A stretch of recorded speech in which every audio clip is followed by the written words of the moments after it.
Hey everybody, Amanda here. I just wanted to share a purchase that I had made from Target a little while back that I shared on my Instagram page, but I wanted to kind of create a little video and sort of give you guys some tips on how you can use something like this in your classroom or counseling sessions with students for kind of encouraging social emotional learning with the students while also incorporating things like literacy and helping students build their inferencing skills and things like that. So this was $7 at Target, and I know some people have asked if I could share the barcode number or code so that they could try to see if they could find it. To be honest, I don't think that these items are able to be found online through Target. I think these are items that you can only purchase in store. They're located like right when you walk into Target. They have those bargain bin sections with, right now it's all like back to school stuff and teacher materials that like are kind of those basic accessories that we all use in the classroom or counseling sessions. So I did take a picture of the barcode before I opened it and throughout the packaging, and I'll share that on my Instagram page. So if you're curious, definitely check it out. It'll be posted on my Instagram page, which is at School Psych Amanda G, all one word. And so the cool thing about this little flipped book set is it comes with all of these different types of charts. So they're dry erase charts, and it's called the dry erase activity blotter, and these are all of the different types it comes with. So this would be awesome for if you're doing science lessons with kids, if you're doing like art type lessons, math definitely with the graphing and kind of the plotting, and even like for stories, if you're mapping out sort of the plot of the story, or like with the characters, science, you could use this for lessons on the life cycle if you're studying the life cycle of the butterfly or frogs or ladybugs, whatever it might be. I'm thinking in counseling of using this to talk about like consequences with students. So if we're coming up with like hypothetical scenarios, having the students map out sort of the consequences, map out what the unexpected or negative behavior would be and the positive, and kind of talking about how some of those choices we make could lead to different directions.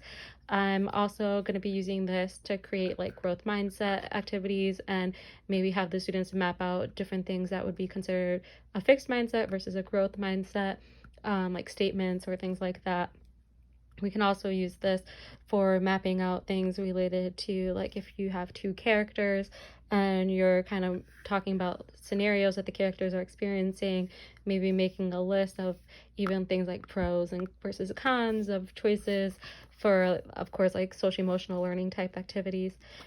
This would be nice as well to map out. One activity I do with my students is we map out our emotions throughout the day. So you could even kind of label different times of the day: morning, breakfast time, morning when you get to school, lunchtime, afternoon, home, bedtime, and have the students map out by drawing like little lines or dots of how they feel throughout the day. So over here you could put like happy, excited, bored, tired, sleepy. So to put different emotions, and then they can map out how they feel throughout the day. And that's a nice activity to do with students to kind of show them that it's normal for our emotions to change throughout the day. We don't always feel happy from the time we wake up to the time we go to bed. Sometimes we might experience dips and kind of go back up, and that's perfectly normal. That's okay. And then maybe from here, you could have the students list out what are some coping tools that they would use that can be helpful for them. So there's lots of ways that you can get creative in here.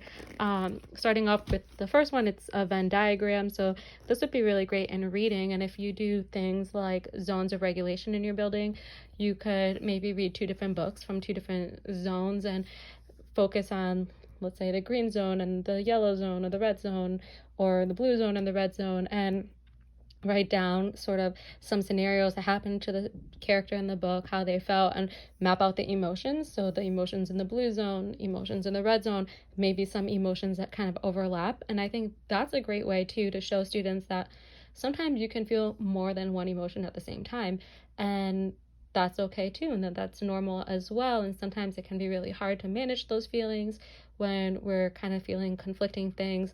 And a really great book, I forget the name of the author, but I know I posted about it on my teacher's Instagram page. It's called Happy Sad. It's something like I'm happy sad today or something like that. I definitely know happy sad is in the title. So if you go on my Instagram page and kind of scroll through, you'll probably find it. But that book is really great, and that would be a really great book as well to kind of map out.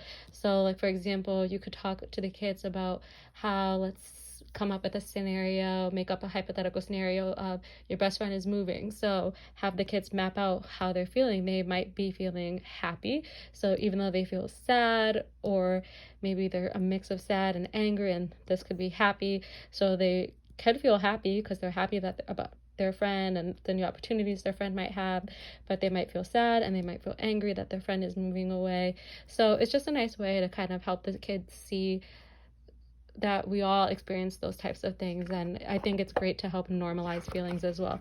So it's double-sided, as you can see, so there's different diagrams on each of the pages, and it's really sturdy, it's really nicely made, and I love how it's like has the binding on top, which makes it easy to kind of stand up and show, like with the students, when it's nice and big, so the students, if you're working at a small table centers, they'll be able to see it really easily. And this one's nice too if you're doing like some type of activity with the students, like art, and maybe you're talking about colors, or you could use this for emotions as well and map out emotions that you might be feeling and write them in the different circles.